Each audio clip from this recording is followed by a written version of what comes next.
BYU's a real player for a five-star quarterback, but boy, they're not the only one. You are Locked On College Football with Spencer McLaughlin, your daily podcast on all things college football. Part of the Locked On Podcast Network, your team every day. Welcome, everybody, to another episode of Locked On College Football. I'm your host, Spencer McLaughlin, and thank you so much for making this your first listen or your first view every day, part of the Locked On Podcast Network, your team every day, and your daily source to stay up to date with the biggest stories in this, the greatest sport on planet Earth. Is Georgia Tech on the rise in the ACC? Notre Dame has one of the most interesting quarterback situations in the country. That's all on today's show, which is brought to you by our friends over at Nissan and the all-new 2025 Nissan Armada. Stay with us for the Armada Team of the Week later in this episode. Brian Smith of Locked On the Portal and Locked On Seminoles is here joining me on today's show to talk about Ryder Lyons, Brian, because this is an LDS kid who could very well wind up at BYU, and you don't say that very often. That would be a program-altering recruit, potentially, if he winds up at BYU, but there are a lot of schools in the running here for Ryder Lyons services. USC's making a push. Oregon's in the fold. Michigan, Ohio State. I mean, who isn't there, essentially? Where do you think this kid's going? You tell me. Everybody I speak to has the same opinion. It's really hard. I met Ryder last year, and I was fortunate enough to have just like a 5-minute conversation with him at Under Armour Miami. This is a very articulate, well thought out mind. Like, he doesn't look at the world like a normal 17-year-old. He's the kind of guy that ends up running a company. So his ability to evaluate what coaches are saying to him is probably a little different than the average 17-year-old that loves hearing all these great things about themselves. So Michigan, that's a program that gets thrown around that might find its way into the race. USC and Oregon are always talked about. You know, he's a California kid. That makes sense. And then you brought up BYU. Those are the easy ones to kind of throw out. Michigan out of that group is probably the most unusual, but I mean, it's Michigan. They've always recruited California well. But even with Tom Brady being a Northern California guy, you just don't know. The big key here is not what he does. It may be what Jared Curtis does. The Ducks, obviously, along with the Bulldogs, are the final two for Jared Curtis. You could make the argument, and I have no problem with it, that Jared Curtis is the number one quarterback of the country, or it's Ryder Lyons. Either way, I highly doubt that they would care who they get, whether it's either one. But I'm guessing Jared Curtis is Oregon's number one because they got that big 4-day visit, blah, blah, blah. That's great. But the timing of his decision, if he were to make one way or the other, whether it is Georgia or Oregon, and before anybody asks, I don't know where he's going either. I don't think Jared knows yet, honestly. That will impact Ryder, because if he picks Oregon, it changes the board. You're not going to get Ryder and Jared. I'm sure I saw somebody post this like, oh, we could get, no, you're not getting both. You're not. That's not happening. But at the same time, that's going to be a spot off the board for one of them, however that plays out. And then BYU is never going to give up on him because, like you said, BYU doesn't get those kind of quarterbacks, and the connection through the faith is a huge deal. This is just wild. Ryder Lyons is an elite quarterback prospect. We'll talk about that in a second. But like, his recruitment has so many different paths where he could end up impacted by other people as well. It's fascinating. Yeah, and I think Oregon's push because they don't have a 2026 quarterback at the moment. They had Jonas Williams, but he flipped to USC, right? Who's also in the fold. Exactly. And I believe has another quarterback committed in 2026, or am I making that up in my head? I don't remember. It's all been flying around. But SC's just got the one. Yeah, so SC's got Williams, but then if they were to add Lyons, well, then Williams could come off the board again and be available. And he's a talent. Yeah, really, and he's a talent. He's a really talented guy. And you know, Lyons, what stands out to me when I watch his film, Brian, quick release. I mean, he's snapping that ball out of his hand so precisely and with so much power and accuracy. It's not hard to see why he's a 5-star quarterback. I personally would say Jared Curtis slightly higher, but you're splitting hairs here. I mean, it's 1,000,000%. You know, do you want Josh Allen or Patrick Mahomes? You know, like I don't know. Depends on the day. Depends on the scheme. Depends on any number of factors. But The interesting component about this is he's not just an elite player, but he's a 2026 recruit who's going to take, last I had heard, at least a 1-year mission. Sometimes those kids go on 2-year missions, but I heard he wants to make it one. So how is that factoring into all of this as he tries to narrow down, with 6 schools after him really heavily? And, how much does that put BYU into the fold more than it normally would? I think that's just simple. They can say they don't have a preference, but from my experience, and I have a close friend from high school that is LDS, that is a very tight-knit community. There are going to be members of his family that won't even, maybe not publicly, but privately, they're like, we want you to go to BYU. I guarantee there are people like that, and they may not push him, but if you ask them, they do. So that matters. But the other part of that, let's use USC as an example. Obviously, Lincoln Riley understands the quarterback position. I think we can all agree on that. He can say, look, Jonas would be a year ahead of you if you take a 1-year mission, or he would be 2 years ahead of you if you took a 2-year mission. I'm happy to receive you either way. You're not really going to be in the same class because you're taking a mission. That's how and anybody could do that. You could get 2 quarterbacks within the same class, but because of the mission thing, another school can pitch that. And schools in California are very accustomed to the LDS faith. It's very common out that direction. I think that's something that you have to look at. You never know.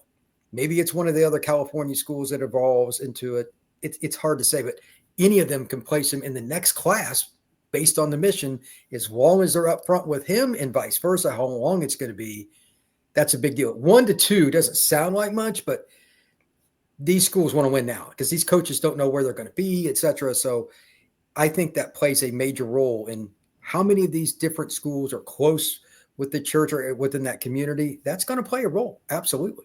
Why is Ryder Lyons such an elite quarterback prospect? There's not one thing about him that I don't like, literally. Last year when I saw him, he was just over 200 pounds. It was at Under Armour, Miami. He'd flown across the country because he couldn't make the one in California. So he came across the country and visited some family. And he made every throw at Under Armour, Miami, to his left, sidearm, over the top, stop with a person in his face, whatever he wanted to do. And he was just very calm. He has a moxie to him that is unusual. Again, I go back to this. Most kids his age don't think the way that he does. His mentality is different, and he's a killer. He wants to not just win. He wants to embarrass you. You got to have a little bit of that to be an elite player. But the other thing I didn't know is how athletic he was. He is shredded. Jared Curtis is give or take 225 pounds, and he's been that way for a while. He's naturally a big body guy. He's Josh Allen to me. In a lot of ways. Did you know that Ryder Lyons now weighs 225? Yeah, Ryder told me that. Ryder told me that the other day. And I was like, oh, did not. I just asked, how much you weigh around. It's kind of general That's a conversation. lot for a 17-year-old quarterback, man. And, well, I've seen Ryder with his shirt off. He's one of those guys, he's like borderline, looks like a boxer. Like he was that shredded. That just means he added mass. It's probably, like, I think Jared's frame, I don't know if he's going to be, like Jared Allen, that's a really big guy. Like, what do you think he is, 260? Maybe more. Like, he's a tight end. I think if Jared fully fills out his frame, he can be whatever height and weight Josh Allen is. And I think right now he's in kind of the 230 range ish.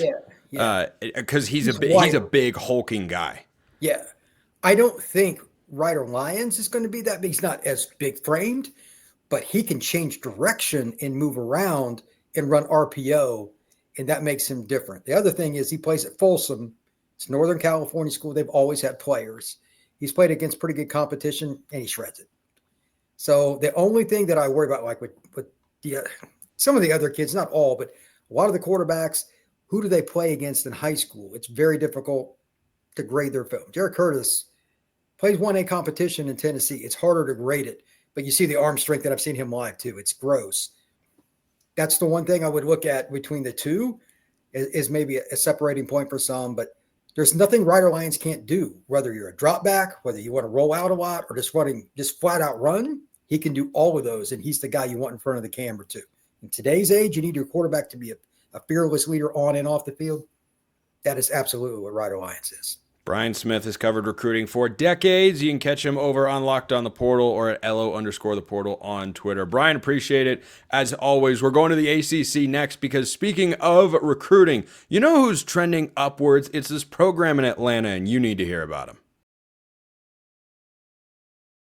First, this episode brought to you by Nissan. The Armada Team of the Week is brought to you by our friends at Nissan and the all-new 2025 Nissan Armada. Each week, our Locked On College basketball experts are picking one team that stands apart. From top-seeded stars to the unexpected upsets, these guys showcase the strength and sheer power needed to push their team forward. And the Armada Team of the Week, clear-cut, the Florida Gators. Led by Walter Clayton, 17 points a game. They dominated the SEC tournament, winning each game by at least 9 points. That won't stop me from picking them to lose in the second round, of course, because I'm a fool when it comes to bracketology. But don't be a fool and check out the Armada. With that, they say go forth and conquer, and that's exactly what Florida's done here. It's clear that our team of the week is out here ready to conquer the road ahead with confidence, just like you can in the all-new Nissan Armada or any of Nissan's outstanding vehicles. Take the Nissan Armada, Rogue, or Pathfinder and go find your next big adventure. Shop at nissanusa.com. Once you're done with that, you check out my friends over at Fabric. Life moves fast, especially when you have a family. One day, you're watching your kids take their first steps, and before you know it, boom, they're off to college. That is why securing their future is so important. Fabric by Gerber Life makes it simple to get term life insurance that fits your family's needs. With Fabric, you can apply for term life insurance online right from your couch. You could be covered in under 10 minutes, and in many cases, no health exam is required. Do you want peace of mind as a parent? Of course you do. You want to make sure your family is financially protected no matter what happens. Fabric gives you that peace of mind. Join the thousands of parents who trust Fabric to help protect their families. Apply today in just minutes at meetfabric.com/lockedoncollege. That's meetfabric.com/lockedoncollege. Policies issued by Western Southern Life Assurance Company, not available in certain states. Prices subject to underwriting and health questions. Check them out at meetfabric.com/lockedoncollege. The ACC could be there for the taking for anybody. Could Georgia Tech be one of those teams? Kenton Gibbs of Locked On ACC is here with me to discuss that very notion. So I'm intrigued by the Yellowjackets, Kenton, because this is a program that's been down for a while, but is starting to pull their way out, up by their bootstraps, if you will, and kind of climb out of the depths of despair. I don't think they are there yet, but I take note when a coach goes to a program and it hasn't been winning a lot recently, and Brent Key has, number one, started to win there. That's always a good sign. But then number two, I see the recruiting rankings going up, up, up. It was 61, then it was 33. They pulled in a top 25 high school recruiting class in 2025, Kenton. Do you think this is kind of the foundational year for Georgia Tech to take that next step forward? Absolutely, but I think that we need to manage that with what does a foundational year for the next step look like, right? Like, yes, they're building in the right direction. The recruiting classes are coming. They have some absolute studs starting at the most important position in the game, a guy who's been in college since you and me been in college, Spencer, and my boy Haynes over there, Haynes King, if you don't know, he's been in college for forever, but he is a hell of a quarterback. You know, he's the type of guy comes in a game where he's injured and they said, oh, he won't be able to throw the ball much. And I'm like, well, what are they going to use him for as a quarterback who can't throw the ball much? Oh, nothing much, just a giant battering ram of a ball carrier. And somehow that made sense. But with that as your foundation, people say the team takes on the temperament of the head coach. When you think about Brent Key, who is he? Former offensive lineman. Very tough guy. Hard-nosed guy. Exactly. And he can recruit his ass off. I'm telling you, if you have not been to ACC Media Days, if you have not watched any videos from ACC Media Days, watch any of them, including Brent Key. And I guarantee you're going to feel like you can run through a wall. You don't need pre-workout when you could just listen to Brent Key talk about, what his team had done. And you think about who he is and where he took this team from. He took over in the middle of the season. He did not get the team bowl eligible, but he won 4 of 8 games. That was the first time that they'd won 4 games in that small of a stretch since Paul Johnson was running the triple option. It's been a while. So Brent Key is the key, and then he's bringing in guys that fit what he wants. Jamal Haynes, an undersized running back that he doesn't play like it. He may be undersized when you look at him, when he steps on the scale, when he does all the measuring things next year at the combine. People are going to say, wow, he's a little sawed off. You know what he doesn't play like? A sawed off running back. He plays big and powerful and fast. And, of course, a receiving core that even with the loss of one of the fastest receivers in the nation, an absolute burner, they just replace him with a guy like Eric Rivers. They just keep coming with a guy like Rutherford. They just are who they are. And the only thing that I would say about Georgia Tech, just manage your expectations because they're getting better. They're getting there. But to take over the ACC, you have to overtake the top dogs. And right now, TDE is Clemson. They're the top dogs right now. And so, you're going to have to it's not going to be easy to take over that top spot from them because they're not going to give it up easily. But they are on their way. And like you said, the groundwork, the foundation has been laid. If we're talking about this like it's a new home build, they're past the part where the couple stands there looking all stupid with the little shovel. Where they're like, oh, we're here helping out. No, you're not. You're not doing it. But we're beyond that part. We're to where the foundation is being set for a potentially very good program in the future. Yeah, and I think the recruiting potential is so interesting because of where they're located in the Atlanta area. And down in Georgia, you get a lot of big-time recruits. And their most high-profile recruit in the 25 cycle, I don't know if he starts this year or not, but Josh Petty is a 5-star by some services, a borderline 5-star by everybody else. But he's a guy that Ohio State was going after, one of the top 10 offensive tackles in the class.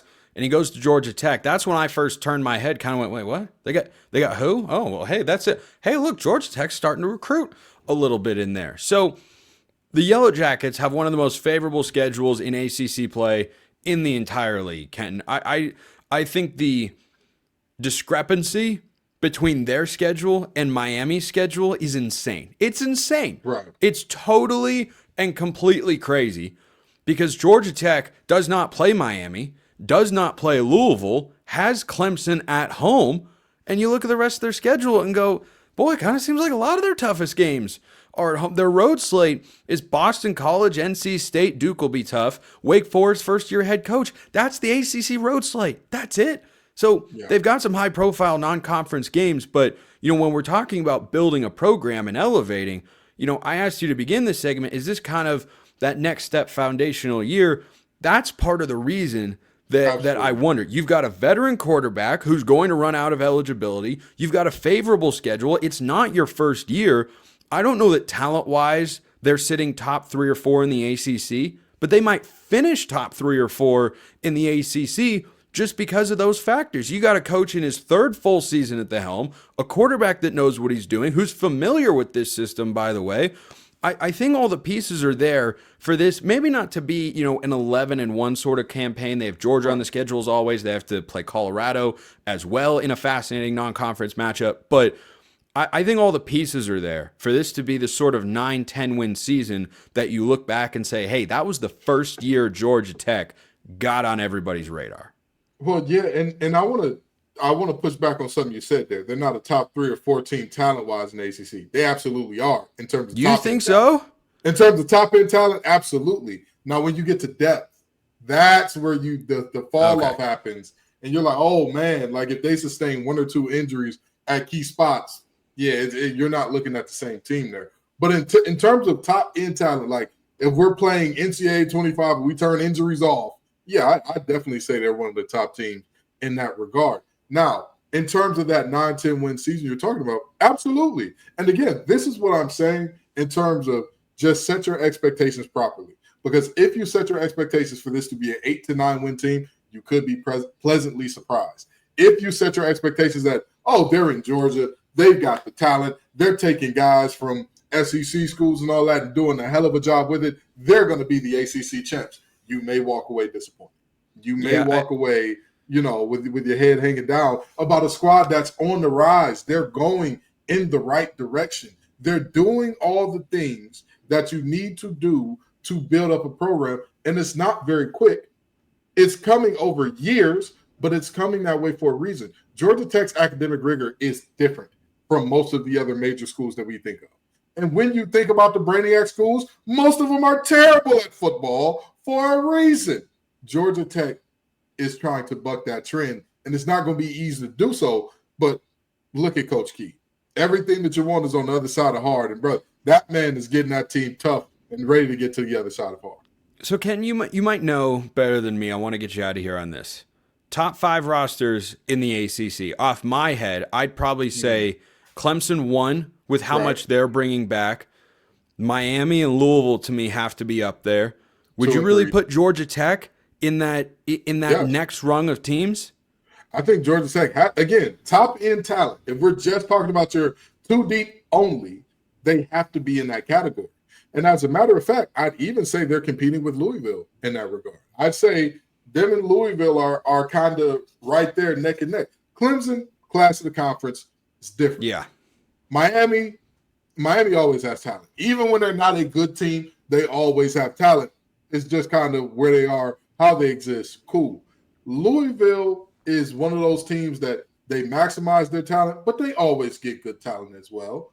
I think Georgia Tech, in terms of top-end talent, is right there. When you talk about the depth, I would say that separates Louisville to put them over Georgia Tech in that regard. But I think that, again, Georgia Tech is a damn good team. I'm expecting them to be good this year. To me, anything less than 8 wins out of this season is a complete and utter disappointment for Georgia Tech. Because like you said, the schedule is favorable and all the stars are aligned. You've got senior quarterback. You've got experienced running back. You've got a very experienced running back room in general. You've got wide receivers that have done all. You lose one burner and replace him with a guy that's averaging damn near 20 yards per catch. Oh, boy. I just don't know what we're going to do with this Rivers kid. So you've got a ton of guys that are primed and ready and saying, hey, this is our last thing. This is the last thing that we got to do. If we're going to set a pace and set a difference for Georgia Tech, this may not be the team to win them the ACC, but I want you to think about this for all my college football fans out there. T. Martin won the championship at Tennessee. Peyton Manning did not. Gosh, that's a good way to look at it. Now, that was then, this is now. But hey, Stetson Bennett won 2 national championships in a row. No one's saying that he should have been the first overall pick in the NFL. I don't even know if he's made a roster in the NFL. College football is different like that. I like that you bring up Eric Rivers from FIU. I think that's probably the most important transfer for Georgia Tech. Even though they're a run-heavy team, you still have to have that threat. And Haynes King hopefully can take that, another step forward or so as a passer. He's still pretty good last year. But I'm curious to see how Rivers works out. They also have to replace Romello Height, who went to Texas Tech. Talk about top transfers for every team, which I do regularly here on the show. Romello Height at Texas Tech, probably the biggest guy that the Red Raiders have brought in, because he's someone that changes what they have in the trenches, and that's where they've kind of been lacking over the last couple of seasons. Kenton Gibbs, though, never lacking on ACC knowledge. Locked On ACC, Locked On Wolfpack. You go check him out, and you stay here because there's something you need to keep an eye on with Notre Dame. First, a reminder, this episode brought to you by Upwork. Scaling your business requires the right expertise at the right time. With Upwork, you can find specialized freelancers in marketing, development, design, and more. Experts ready to help take you and your business to the next level. Upwork gives business flexibility by connecting them with top freelance talent across multiple industries, including IT, AI, web development, and marketing. Whether you need extra hands for a project or a long-term partner, Upwork makes hiring simple and affordable. Finding the right talent, that's really important. If you need help with a marketing campaign, Upwork can connect you with a freelance expert who delivers incredible results. Whatever you're looking for, they're going to help you find it so you can elevate your business. Visit Upwork.com right now and post your job for free. That's UPWORK.com, Upwork.com to connect with top talent and grow your business today. Upwork.com. So Notre Dame opens spring practice in the next day or two, and there's going to be a quarterback battle. And it's going to be one of the most entertaining and important quarterback battles in the entire country. Notre Dame has everything it needs to reload immediately and get back to the national championship game. Right now, on this day in which I tape this show, which is March 17th, I'd say my national championship game somehow, without predicting the rest of the field, would wind up being Texas and Notre Dame. Those teams right now, boy, I tell you what, they've got a lot of things going for them. And Notre Dame arguably has even more than Texas. Of course, they don't have that quarterback thing figured out just yet. So Steve Angeli and CJ Carr, I hope I'm pronouncing Angeli correctly. I think I am, but you never know these days. I look at those two guys and say, boy, you guys are not having a traditional battle, because a lot of places when you're having a quarterback battle, you're trying to figure out who's going to be the guy who we turn to win games. Who are we going to run the offense through? Who are we going to rely upon to be a winning program in 2025? That's not really what's happening here. I think there's a really strong likelihood that whoever wins this battle doesn't play the entire season. Doesn't mean they won't start every single game. I'm just saying whoever the backup is here could work his way into the fold or have a role in some capacity this fall. Because the Notre Dame quarterback situation is one of the best jobs that you can walk into in the entire country this year. Their offensive line should be so good that they have had starting caliber guys transfer out, like Pat Coogan, who was their starting center all of last season, as they made a run to a national championship game without having a super dynamic passing offense, running the ball incredibly well. And if you remember that drive to begin the game when they made a statement against Ohio State, of course, the Buckeyes responded more than a couple times. They went down the field and just kept running the ball, kept running the ball, kept running the ball. You knew it was going to arrive again and again, and they couldn't stop it. Now, that wasn't sustainable, but at the center, literally, of all of that was Pat Coogan. He transferred out, not because he didn't like being at Notre Dame, because they don't feel like he would have started, because the guy who he replaced going into the year, they feel like he's even better. Coogan's now at Indiana and is going to be really important for Fernando Mendoza and the Hoosiers if they want to get back to the college football playoff this year. So I look at this Notre Dame offensive line, and he's not the only guy that was starting this past year that's transferred out, because they know how good of a unit they should have this season. So that's a great place to start if you're a quarterback, isn't it? Hey, how's my offensive line? Oh, I'm going to be well protected? Well, hey, isn't that just dandy? And indeed it is. So CJ Carr, who has not attempted a pass in his career, he was injured this past season. He's the grandson, by the way, of Lloyd Carr, the legendary Michigan coach. Yeah, so some pretty good football genes in that kid's veins. But Angeli's got more experience. He threw a pass on a fake punt that was perhaps mildly telegraphed against Ohio State. But he's going into his third year. And in the last 2 seasons, he's thrown 80 passes. He's had 772 yards total, 10 touchdowns, 1 pick. Now, that's not a lot over the course of 2 whole seasons, but it's a lot more than CJ Carr. So if Carr wants to win this job, he's going to have to really impress, because, you know, what we saw, or what we have seen in limited action from Angeli is, hey, this guy could be pretty good. But CJ Carr was the number 6 quarterback in the class of 2024, the number 2 pocket passer in that class as well. So those guys are going to battle out. And it's not just a great offensive line they're going to have. You have a head coach and an offensive coordinator who understand what they do well and how to be successful, and that's primarily running the football, which I have always heard, or at least someone has said to me once upon a time, a quarterback's best friend is a running game. Yeah, it is. Because play action passes, boy, you don't get guys as open as you do on traditional dropbacks compared to when you have a well-executed and well-timed play-action passing attack.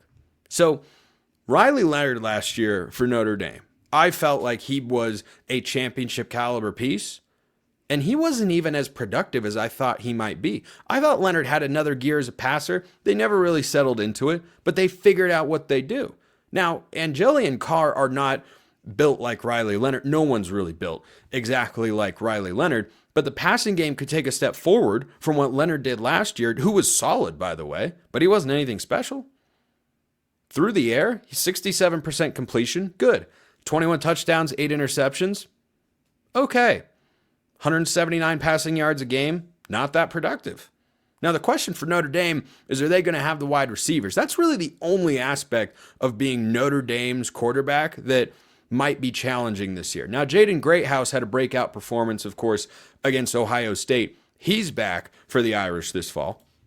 He had 128 yards and a couple touchdowns. When they were staging a comeback, it seemed like Riley Leonard was just throwing it to Greathouse over and over again. But that wasn't shown as something they could sustain over the course of a season. So that's a question to be at, not a doubt for Notre Dame. That's just a question that I have.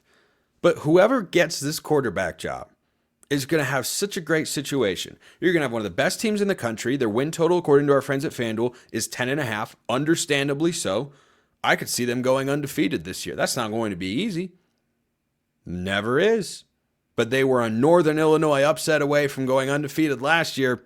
I can see it happening again this season as well for the Irish. And you're going to have a great offensive line, and you're going to have maybe the best running back tandem in all of college football this year, because there's no more Quinshon Judkins, Travion Henderson at Ohio State, but there is Jeremiah Love and Jadarian Price. Those two guys, find me a tandem that's better across all of college football. There's some great ones out there. But this running back class is losing a few guys to the NFL draft. That tandem, Jeremiah Love, you want a non-quarterback Heisman pick? I've talked about him before. He'd be at or near the top of my list. He was at or near the top of my list for non-quarterback Heisman candidates next year. So you could have a guy whose highest ceiling is an Ashton Genty type season. That's what you're talking about from a physical trait standpoint. Jeremiah Love is one of one.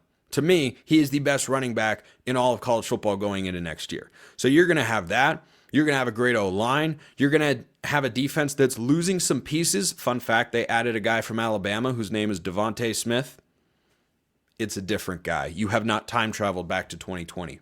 He's on the defensive side of the ball. But they brought in some guys. I think Notre Dame will be pretty good over there. And Marcus Freeman, we know, is a heck of an in-game coach. We saw that in the playoff run. And for all of you that like to write coaches off because of a bad day, bad outing, bad year, or whatnot, this is a guy who has lost to Marshall, a 3-9 Stanford team, almost lost to a bad Cal team, and has lost to Northern Illinois. And you'd be hard-pressed to say he isn't one of the 5 best coaches in college football after the season he just had. That Notre Dame roster, compared to Ohio State, even being as close as they were at the end, I know it was a big lead, that was the best coaching job of anybody in the playoff. Anybody. So this Notre Dame quarterback battle, fascinating and one of the most important. I know Arch Manning's going to start for Texas. I don't know who's going to start for Notre Dame. I sure am interested to find out. Appreciate everyone listening. I will see you next time. And until then, hope you have a wonderful rest of your day.